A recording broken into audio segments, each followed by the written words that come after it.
우리에게 주시는 하나님의 말씀 갈라디아서 2장입니다. 갈라디아서 2장 신약성경 303쪽 정도에 있습니다. 1절부터 5절까지만 보도록 하겠습니다. 1절부터 5절까지 갈라디아서 2장 1절에서 5절까지 보도록 하겠습니다.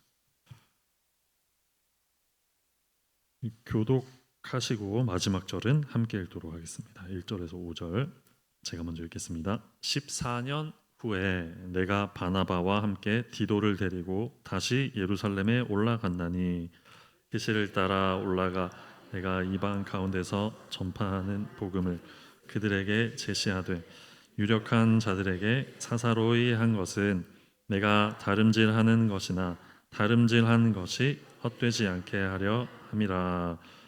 그러나 나와 함께 있는 헬라인 디도까지도 억지로 할례를 받게 하지 아니하였으니 이는 가만히 들어온 거짓 형제들 때문이라. 그들이 가만히 들어온 것은 그리스도 예수 안에서 우리가 가진 자유를 엿보고 우리를 종으로 삼고자 함이로되 함께 있습니다. 그들에게 우리가 한시도 복종하지 아니하였으니 이는 복음의 진리가 항상 너희 가운데 있게 하려 함이라. 아멘. 갈라디아서 1장 1절을 보시면 이렇게 말씀을 시작합니다. 사람들에게서 난 것도 아니요. 한번 보시면 좋을 것 같습니다. 사람으로 말미암은 것도 아니요. 오직 예수 그리스도와 그를 죽은 자 가운데서 살리신 하나님 아버지로 말미암아 사도 되었다. 이렇게 자기 자신의 사도직의 기원에 대해서 어떻게 본인이 사도가 되었는지를 바울이 설명을 하고 있습니다. 어떤 설명이죠? 사람으로부터 된 것이 아니다. 그 말을 하고 있는 것이죠. 어떤 임명을 받은 것이 아니라 하나님이 사도로 세우셨다. 그 얘기를 하고 있습니다. 우리가 사도 바울의 글을 읽을 때, 이 신약 성경을 사도 바울의 편지들을 읽을 때, 우리가 어떻게 이 사도의 이 바울의 글이잖아요. 신약 성경의 편지라는 것이 사도 바울의 사람의 글인데 우리가 이것을 읽을 때 하나님의 말씀으로 읽지 않습니까? 성도 여러분, 우리가 어떻게 이 바울의 글인데 하나님의 말씀으로 이거를 우리가 읽을 수 있을까? 이런 생각을 할 수 있습니다. 바로 지금 바울이 말씀한 1장 1절에서 말씀한 그냥 이게 인간적으로 자신이 사도라고 생각하고 쓰고 뭐 이런 문제가 아니라 이 자기의 사도 직분이라는 직분 자체가 하나님께로부터 기원되었다. 하나님이 이 하늘에서 계시를 주셔서 사도가 되어서 지금 그 사도로서 말씀을 하고 있다. 지금 이 얘기를 하고 있는 설명하는 아주 중요한 구절이 1장 1절입니다. 사도직의 신적인 기원을 설명하는, 선포하는, 선언하는 중요한 구절이라고 할 수 있겠습니다.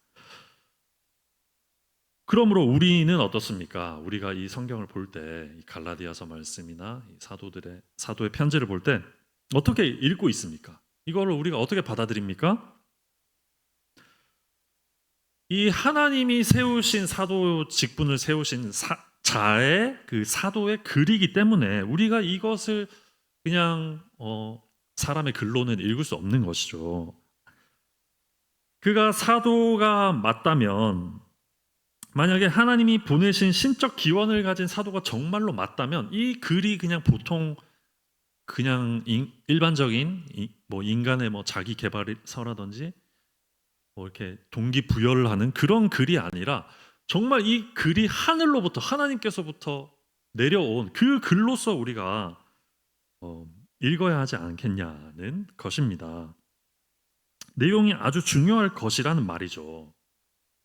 사도직 하나님이 주신 하나님께로부터 기원을 가진 사도가 정말로 맞다면 이 내용 또한 어떤 내용일 것인가 하는 것을 우리가 생각할 수 있다는 것이죠.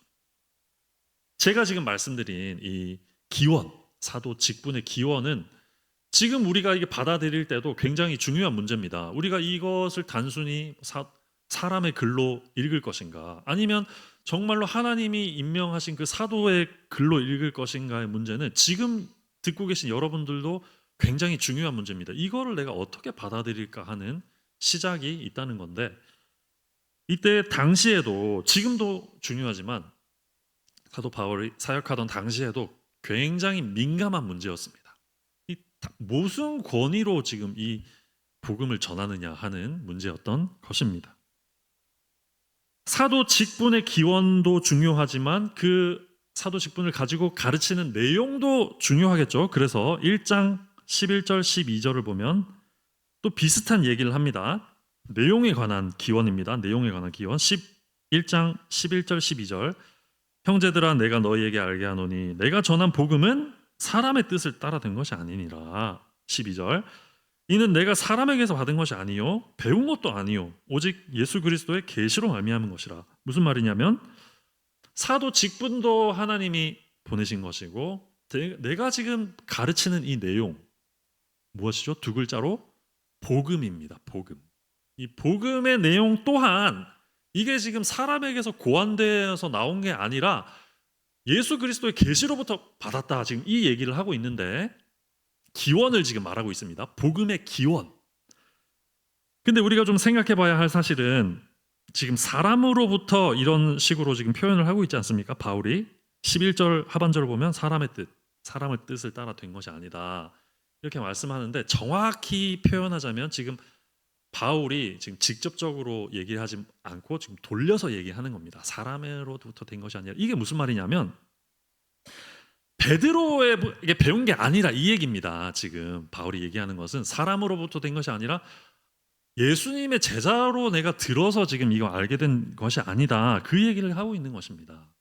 게바에게서 내가 배운 것이 아니고 예수님의 형제 누굽니까? 야고보. 예수님의 형제 야고보도 예루살렘 교회의 지도자였습니다. 내가 그 야고보한테 들은 게 아니다, 사람한테 배운 게 아니다. 또 중요한 인물, 당시에 예루살렘 교회의 중요한 지도자 요한이 또 중요한 지도자입니다. 사도 요한. 내가 베드로나 야고보나 요한에게 들은 것이 아니라 지금 그 얘기를 돌려서 하고 있는 겁니다. 사람에게서 배운 것이 아니다, 그 얘기를 지금 하고 있는 것입니다. 어디서부터 내 이 가르침, 내가 전하는 이 복음, 내가 지금 어떻게 알게 된 것 같으냐, 어떻게 내가 알고 있는 것이냐면 예수님에게 직접 계시받았다, 지금 그 얘기를, 복음의 기원, 바울 자신이 가르치고 있는 복음의 기원을 말하고 있는 것입니다. 사람들이 계속 의심을 했습니다. 당신은 그 사도행전에 보면 사도의 그런 기준이 있습니다. 뭐 함께 다니던 자, 뭐 이런 기준이 있는데 투표할 때 사도 투표를 해서 뽑지 않습니까? 그때 이런 말씀이 나오는데 그거에 해당되지 않지 않냐? 바울 당신은 그런 직속 제자가 아니지 않냐? 의심을 품었는데 바울이 지금 변호를 하는 것입니다. 어떻게 변호를 하냐? 이 내 사도 직분과 복음의 기원이 사람으로부터 난 것이 아니라 내가 직접 경험하고 만난 예수로부터 받은 것이다 하고 천명을 하는 것입니다. 이 갈라디아 성도들에게 선포를 하는 것이죠.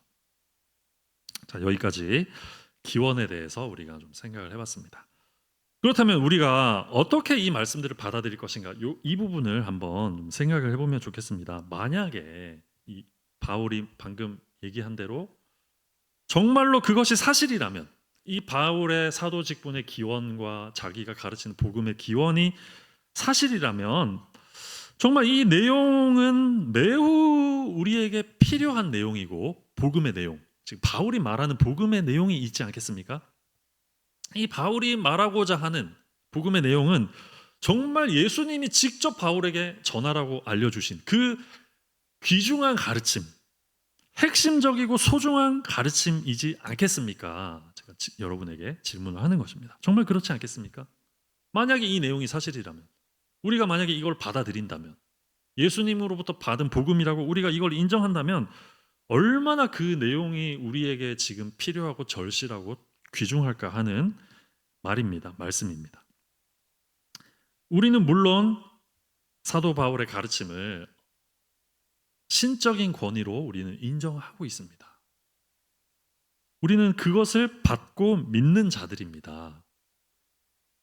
그리고 우리는 바울이 들은 복음의 내용, 바울이 전하는 복음의 내용을 하나님이 주신 말씀으로 그대로 인정합니다. 받습니다.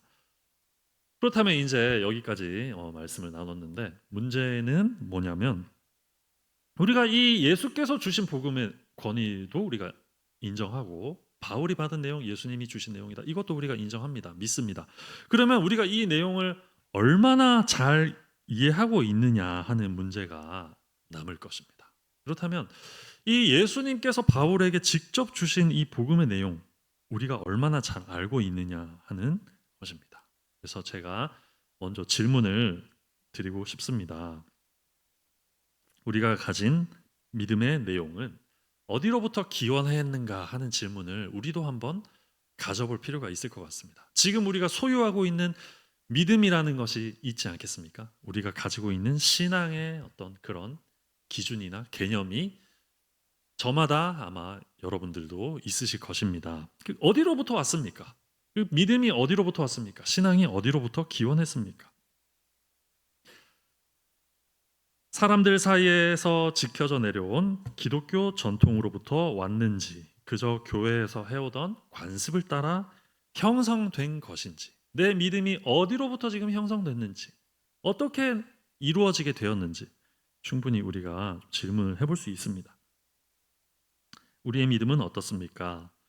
주께서 바울에게 직접 계시한 그 복음에 의한 그 복음의 내용이 있지 않겠습니까? 여러분 바울에게 주신 예수님이 직접 알려주신 그 복음의 선명한 내용이 바울이 잘 이해를 하고 있었습니다. 그래서 이 성경들을 쓴 것이죠.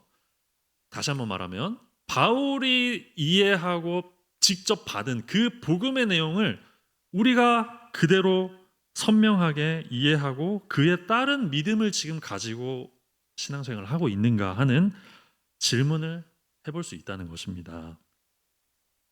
우리는 예수께서 바울에게 직접 주셨다는 그 복음의 선명한 내용을 이해하고 있습니까? 그것으로부터 기원하고 있습니까? 우리의 이 신앙의 모습, 우리의 신앙의 모습은 그 복음으로부터 기원한 그런 내용을 가진 토대에서 자리 잡고 있는가 하는 질문입니다. 어떻습니까? 이 질문은 우리 모두가 가져야 할 중요한 질문인 것 같습니다. 우리가 예수께서 바울에게 직접 전해주신 복음을 우리가 소유했는가 하는 질문입니다.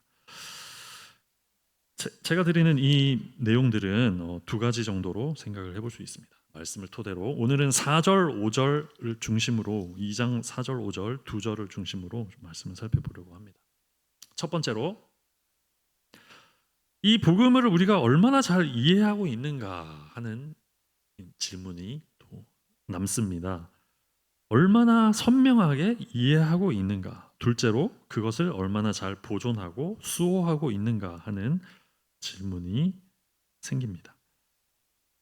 예수께서 주신 복음을 있는 그대로 선명하게 이해하는 것 아주 중요합니다. 바울이 전해받은 그 복음을 우리가 다른 것으로 변질시키지 않고 다른 복음으로 받아들이지 않고 또는 잘 이해했는데 뭔가 우리가 이 교회 안에서 신앙생활을 하면서 이런 형태를 어쩔 수 없이 갖출 수밖에 없습니다. 사람이 모인 곳이기 때문에 규칙이 필요하고 또 어느 정도 질서가 필요합니다. 이 질서가 필요하다 보니 우리가 비록 순수하게 시작했지만 이런 형식을 따르면서 형태를 따르면서 변질되지는 않았는지 그것을 우리가 점검해 볼 필요가 당연히 있죠. 다른 복음을 따르고 있지 않은지 우리가 생각해 봐야 한다는 것입니다. 순수한 복음을 얼마나 우리가 이해하고 있으며 그것으로부터 기원해서 신앙생활을 지금 하고 있으며 우리의 모습 어떻게 우리가 하고 있으면 그것을 수호하고 잘 지켜나가고 있는가까지도 오늘 말씀을 통해 생각해 볼 수 있어야 한다는 것입니다. 굉장히 중요한 말씀을 바울이 하고 있습니다. 그것이 바로 교회를 지키는 길이다라고 이해할 수 있습니다. 그렇다면 본론으로 넘어가겠습니다. 바울이 예수께 직접 받아서 갈라디아 교회에 전하려고 애썼던, 지키려고 애썼던 그 복음은 어떤 복음일까? 그것은 바로 사람이 의롭게 되는 것은 율법이나 전통이나 교회의 전통을 지킴으로 인해 의롭다 함을 받는 것이 아니라 율법을 지킴으로 전통을 따름으로 의롭다 함을 받는 것이 아니라, 다시 말하면 자기의 공적을 쌓음으로 자기의 업적을 신앙생활 안에서 교회의 질서 안에서 자기의 업적과 자기의 공로와 자기의 믿음을 쌓음으로 높아지는 것이 아니라, 그것으로 인해서 의롭다고 함을 받는 것이 아니라, 다시 말하면 내가 무엇을 함으로 인해서 내 신앙을 높이는 일을 쌓음으로 인해서 공로를 쌓음으로 인해서 의롭게 되는 것이 아니라, 그런 것으로 우리의 신앙이 이루어지는 것이 아니라 오직 예수 그리스도를 믿고 인정하는 구주로 고백하는 믿음으로 인해서 의롭게 된다는 그 복음이 바로 바울이 예수님께 받은 복음임을 우리가 선명하게 이해하고 지켜나갈 수 있어야 한다는 것을 오늘 성경이 말하고 있습니다. 그것을 가르치고 있습니다. 바울이 말하고자 하는 순수한 복음이 그것입니다. 오직 믿음으로 인해서 의롭게 된다는 것입니다. 다른 것으로 되는 것이 아니라는 것입니다. 우리의 공로나 업적이나 어떤 우리의 대단해 보이는 그런 일들로 의롭게 되는 것이 아니다. 지금 바울이 이것을 갈라디아 교회 사람들에게 말하고자 이 애를 쓰고 목소리를 높이고 언성을 지금 높이고 있는 것입니다. 왜냐? 쉬울 것 같습니다. 이렇게 우리가 이런 말들을 사실 처음 듣는 것도 아니죠. 오늘 오전 예배 말씀에도 믿음으로 의롭게 된다 우리가 말씀을 들었습니다. 익숙한 말씀이고 단순해 보이지만 바울이 이렇게까지 강조하고 이것을 수호해야 된다고 말하는 것은, 다른 복음을 지적하고 율법주의를 지적하는 것은 무엇을 말하냐? 이 가르침을 우리가 선명하게 이해하는 것이 쉬운 것 같지만, 알고 있다고 우리가 생각을 하지만, 실제 이 신앙생활, 믿음생활 가운데서 교회 안에서 우리가 이것을 나타내면서 믿음을 지켜나가기가 우리의 죄악된 습성 때문에 굉장히 쉽지 않다, 어렵다는 것을 성경이 말하고 있다는 것을 이해할 필요가 있습니다. 질문을 또 한 가지 드리고 싶습니다. 여러분은 어떻습니까? 우리는 어떻습니까? 우리 이 내용을 얼마나 잘 이해하고 있다고 스스로 우리가 생각을 합니까? 오직 믿음으로 의롭게 된다는 것입니다. 성도 여러분, 오직 예수 그리스도를 믿는 믿음으로만 우리가 의롭게 되는 것이고, 이것으로 구원을 받는 것이지 다른 어떤 것으로 우리가 의롭게 공로가 우리에게 있다고 생각할 수가 없다는 말을 바울이 지금 성도들에게 하고 있는 것입니다. 그럴 가능성이 없다는 것이죠. 반드시 우리가 짚고 넘어가야 할 아주 중요한 문제입니다. 우리가 소유한 복음, 다시 한번 이전 내용으로 돌아가서 다시 한번 생각해 봅시다. 우리가 가지고 있는 믿음이라는 것이 있습니다. 어디로부터 기원했는가? 어디를 토대로 지금 두고 있는가? 생각해 볼 필요가 있습니다. 짚고 넘어가야 합니다. 교회의 전통을 우리가 지키고 따름으로써 지금 우리가 이 믿음이라는 믿음 생활을 하고 있는 것인지 돌아볼 필요가 있겠죠. 4절을 보면 그 위험성에 대해서, 이것의 위험성에 대해서 좀 얘기를 하고 있는 것 같습니다. 4절을 보면 가만히 들어온 거짓 형제들 때문이다, 이렇게 말하고 있습니다. 가만히 들어온 거짓 형제들, 이것은 유대인의 관습을 버리지 못한 율법주의자들을 얘기하는 표현입니다. 교회 안에 있는, 어떻게 들어왔다고요? 가만히 들어왔다. 이것은 좀 숨어 있다는 그런 의미이기도 합니다. 드러나지 않는다는 거죠. 티가 잘 안 난다는 것입니다. 이런 사람, 첫 번째는 알 수 있는 사실은 교회 안에 있다는 사실을 우리가 알 수 있고, 두 번째는 잘 드러나지 않는다는 사실을 이 말씀을 통해서 알 수 있습니다. 가만히 들어온 거짓 형제들, 잘 티나지 않고 그럼에도 불구하고 남모르게 퍼져 있는, 어쩌면 우리 안에도 스며들어 있을 수 있는, 우리조차도 인식 못할 정도로 가만히 들어와 있는 그런 율법주의적인 신앙의 모습, 율법주의적인, 다시 말하면 공로주의적인 신앙의 모습이 우리에게도 있지 않나 하는 것을 우리가 생각을 하게 합니다. 율법을 지킨다는 것은 것을 성경에서 완전히 부정하지 않습니다. 율법 자체를 부정하는 것이 아니라 율법으로 말미암아 의롭게 된다는 그 논리를 부정하고 있는 건데, 율법주의는 당시에 이런 것을 뜻하는 것이었습니다. 할례를 받아야, 교회의 전통을 지켜야 의롭게 된다.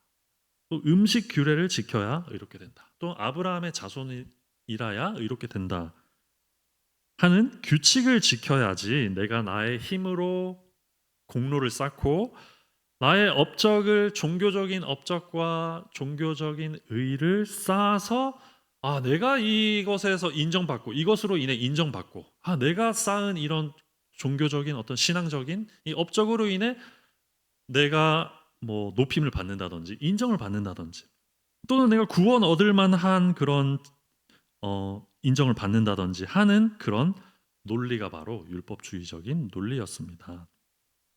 그런데 이런 논리를 가진 사람들이 당시 갈라디아 교회 안에 가만히 들어와 있었다 하는 것을 바울이 얘기하고 있습니다. 이런 사람들이 섞여 있었다는 것이죠. 초대교회 안에 이 유대주의적인, 율법주의적인 이 생각을 가진 기독교인들이 섞여 있었다는 것입니다. 오늘날에도 이 가만히 들어온 거짓 형제들이란 말씀은 오늘날 우리의 현대 교회에도 이런 잘못된 방식의, 또 어긋난 방향의 믿음을 가진 사람들이 얼마든지 있을 수 있다라는 것을 알게 합니다. 겉으로는 잘 티가 나지 않습니다.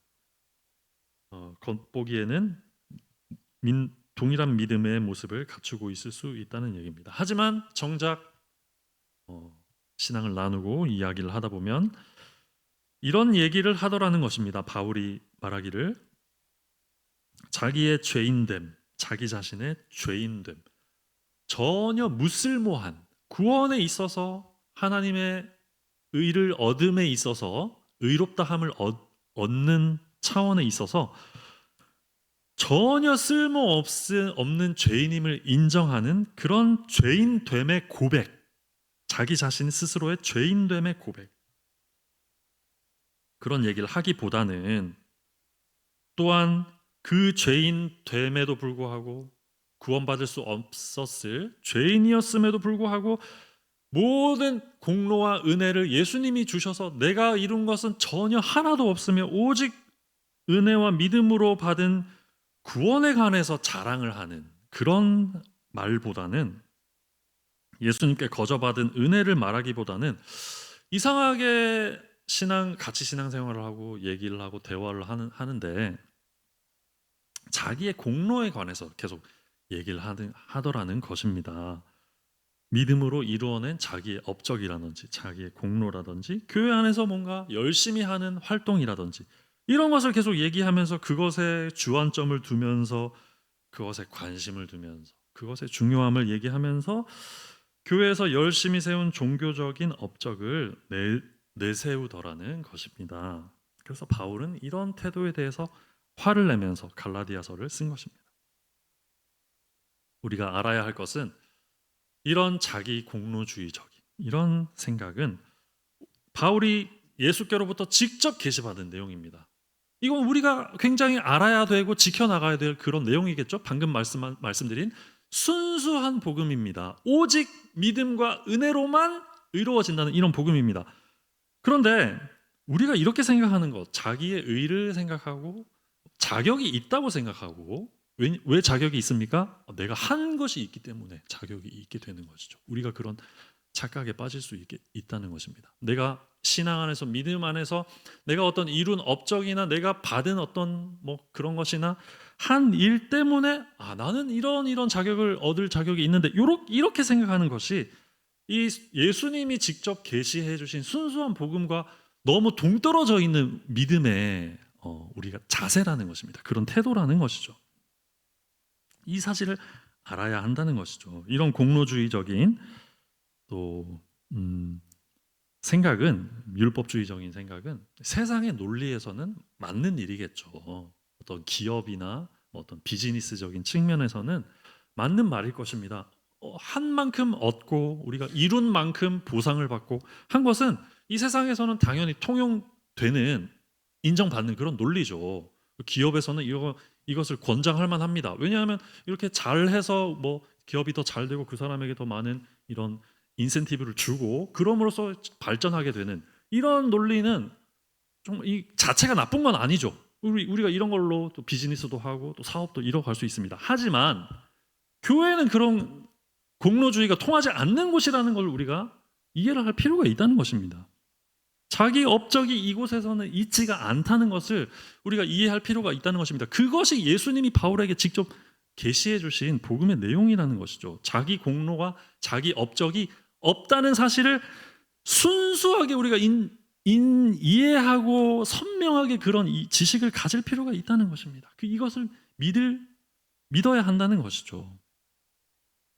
우리가 알아야 될 내용은 이곳 교회에서는 오직 자격 없는 죄인들에게 베푸신 우리의 어떤 모습이나 어떤 우리의 헌신이나 우리의 어떤 섬김이나 그런 것으로 인해서 우리가 인정받고 공로를 얻고 그런 모임이 아니라, 이곳은 그런 교회가 아니라, 그런 곳이 아니라 오직 자격이 없음에도 불구하고 내가 아무런 공로가 없고 아무런 의의가 없음에도 불구하고 그럼에도 불구하고 자격 없는 죄인들에게 베푸신 오직 예수 그리스도를 믿는 믿음으로만 얻는, 오직 은혜로만 얻는 그런 예수 그리스도가 이루신 십자가의 복음만이 나타나고 그것만이 드러나는, 그것만이 영광을 받는 교회라는 사실을 우리가 알고 이해하고 또 그런 믿음의 토대 위에서 신앙생활을 해나가는, 물론 구조가 있고 규칙이 있고 질서가 있고 어떤 틀이 있긴 있지만, 교회가 그런 게 없을 수는 없지 않습니까? 그런 것이 있긴 있지만 우리의 이 중심, 우리의 태도, 우리의 마음 안에는 어떤 것으로 인하여 어떤 것을 토대로 삼기보다는 나의 어떠함을 토대로 믿음을 이어나가기보다는 오직 예수 그리스도의 십자가만을 토대로 하는 그 믿음의 모습, 그러한 방식, 그런 방식을 우리가 가져야 한다는 말씀을 오늘 성경을 통해 생각해 볼 수 있습니다. 그래서 제가 말을 바꿔봤습니다. 가만히 들어온 거짓 형제들, 이 말을 좀 우리의 오늘날의 현실에 적용할 수 있게 이렇게 바꿔봤습니다. 교회 안에 숨어있는 율법주의자라고 제가 좀 말을 바꿔봤습니다. 우리가 이런 사람이 되어서는, 성도가 되어서는 안 될 것입니다. 이것은 우리가 지켜나가야 하는 순수한 내용입니다. 예수님이 바울에게 가르치라고 전해주신 내용이기 때문에 그렇습니다. 뭐 제 생각도 아니고 제가 뭐 성경을 제 나름대로 해석해서 지금 말씀드리는 것도 아니고, 이 내용이 바로 예수님이 바울에게 전해주신 내용이라는 사실을 여러분들이 믿음으로 받으시기를 간절히 축복드립니다. 그러므로 우리는 이 교회 안에 숨어있는 율법주의자, 교회 안에 가만히 들어있는 공로주의자가 되어서는 안 될 것입니다. 우리가 뭘 이해해야 되냐? 다음 구절에 나옵니다. 12절에 12절이 아니죠. 2장 4절에 보시면, 하반절에 보시면 이런 표현이 나옵니다. 우리가 알아야 할 것이 바로 이겁니다. 그리스도 예수 안에서 우리가 가진 자유입니다. 우리가 이것을 정말로 잘 이해할 필요가 있습니다. 그리스도 예수 안에서 우리가 가진 자유라는 이 말은 정말 공로주의, 율법주의랑은 너무나 다른 지금 얘기를 하고 있는 것입니다. 우리가 알고 이해하고 선명하게 그 토대 위에 세워나가야 할 신앙의 모습이 바로 이런 모습입니다. 자유하다는 것입니다. 자유. 그리스도 안에서, 예수 안에서 우리에게 주신 자유 안에서 우리가 행하여야 한다는 그런 말입니다. 그렇다면 여기서 말하는 자유란 무엇인가 우리가 생각을 해볼 필요가 있습니다. 자유. 무슨 자유를 말하는 것인가? 사실 이 믿음으로만 의롭게 된다는 것을 어떻게 우리가 지금 이해하고 있는지 모르겠습니다. 얼마나 이것을 선명하게 또 확실하게 확고하게 이 갈라디아서 표현을 보면 다른 복음이라는 표현 나오죠. 다른 복음. 이 무슨 말이냐? 변질될 수가 있다는 말입니다. 쉽게 희석되거나 변질될 우려가 있다는 말인데 정말 우리가 이것을 양보하지 않고 타협하지 않고 다른 것을 우리가 뭐 좀 썩는다거나 뭐 이것도 했다가 저것도 했다가 이런 식으로 우리가 신앙생활을 하는 것이 아니라 순수하게 해 나갈 필요가 있습니다. 순수한 복음의 내용. 오직 믿음과 오직 은혜로만 의롭게 된다는 이 실제적이고 사실적인 믿음을 정말로 선명하게 이해하는 사람이라면 그 사람은 아마 정말 자유롭지 않을까. 정말 믿음 안에서 자유로운 사람이 아닐까 하는 생각을 합니다. 이런 사람은 정말 큰 자유를 누릴 것입니다. 우리는 이 진정으로 자유로움, 그리스도 안에 있는 진정한 자유가 무엇인지를 이해할 필요가 있습니다. 그 안에는 부담감도 없고 두려움도 없고 오직 믿음과 감사와 기쁨만이 있습니다. 정말 자유한 것입니다. 이 교회 안에서 우리가 신앙생활을 하는데 부담이 없는 겁니다. 부담이 없습니다. 두려움도 없습니다. 정말 자유롭게 우리가 그리스도 안에 있기 때문에 자유롭게 신앙생활을 한다는 것입니다. 감사함으로 기쁨으로 할 수도 있다는 것입니다. 할 수 있다는 것이죠. 서로에게 율법주의적인 부담을 줄 필요도 없고 우리는 율법주의적으로 정죄할 필요도 없습니다. 뭐 정죄가 없습니다. 평가가 없습니다. 부담이 없습니다. 서로 뭐 부담을 줄 수도 없습니다. 자유하기 때문입니다. 그리스도 안에서 우리가 다 자유하기 때문이죠. 예수 그리스도 안에 있는 사람이라면 오직 믿음, 오직 은혜로 구원을 받은 것이를 정말 선명하게 있는 그대로 다른 것 섞일 필요가 없습니다. 섞을 필요가 없습니다. 공로, 우리의 의, 뭐 우리가 한 어떤 그런 거 전혀 섞을 필요가 없습니다. 예수님이 말한 계시 그대로 오직 예수님을 믿는 믿음과 은혜로만 구원받았다는 것 선명하게 이해한다면 그 안에는 부담도 없고 두려움도 없고 완전히 예수 그리스도 안에서 정죄와 평가로부터 벗어나서 자유함을 누리는 그런 성도로 살 수 있을 것입니다. 이미 예수 그리스도 안에서 의롭다함을 받았기 때문이죠. 이미 우리가 최종적인 평가를 확실한 평가를 받았기 때문입니다. 그러므로 부담될 것이 없다는 이야기입니다. 두려워할 것도 없다는 얘기입니다. 반대로 자랑할 것도 없다는 얘기입니다. 아무 자랑할 것이 없습니다. 자격이 없습니다. 받을 자격이 없고 우리가 높아질 수 있는 자격이 이곳에서는 없다는 얘기입니다. 교회 안에서는 그런 논리가 통하지 않는다는 얘기입니다. 높아질 수 있는 사람이 아무도 없다는 것을 우리가 이해할 필요가 있다는 것입니다. 오직 왜? 오직 믿음, 오직 은혜로밖에 구원을 안 받기 때문에 우리가 이 안에서 뭐 주장을 한다거나 높아진다거나 자랑을 한다거나 내가 뭐 어떤 것을 했기 때문에 받을 자격이 있다거나 그런 것이 있을 수가 없다는 말입니다. 완전히 자유한다는 말입니다. 자유한다는 말은 방종하라는 말이 아닙니다. 또 이걸 이런 식으로 이해하시는 분들이 있습니다. 자유를 얘기하면 좀 이렇게 거부 반응이 가지는 분들이 있습니다. 자유를 꼭 방종으로 이해할 필요는 없습니다. 꼭 자유한다고 꼭 다 방종하는 게 아닙니다. 얼마든지 예수 그리스도 안에서 자유롭게 순종할 수 있습니다. 방종 안 하고도 자유할 수 있다는 얘기입니다. 그것이 우리가 복음 안에서 갖는 예수 믿는 사람들의 자유라는 것을 이해하시는 성도님들 되시기를 간절히 바랍니다. 방종하지 않고 자유한다는 것입니다. 충분히 그럴 수 있다는 겁니다. 예수 안에 정말 진정하게 있다면 우리가 정말 자유롭게 신앙생활을 할 수 있다는 겁니다. 방종하지 않고 충분히 신실하게, 충분히 경건하게 자유하면서도 뭐 부담 주거나 막 억지로 한다거나 그렇게 안 하면서도 자유하면서도 얼마든지 감사함으로 기쁨으로 그리스도 안에서 행하고 순종하는 그런 믿음에 대해서 지금 예수님도 가르치시고 바울도 지금 그런 믿음에 대해서 가르친다는 것입니다. 그러므로 우리 사랑하는 우리 성도 여러분, 정말로 우리가 이걸 이해하시길 바랍니다. 이 믿음을 소유하시길 바랍니다. 어떤 믿음이죠? 오직 믿음으로, 오직 은혜로 구원받는, 예수 안에서 정말로 자유하는, 우리가 빼앗길 수 없는, 예수님께 직접 받은 그것을 이해하시고 소유하시고 그런 선명한 믿음을 가지시는 성도님들 다 되시기를 정말로 주님의 이름으로 축복드립니다. 5절 말씀에 이렇게 말합니다.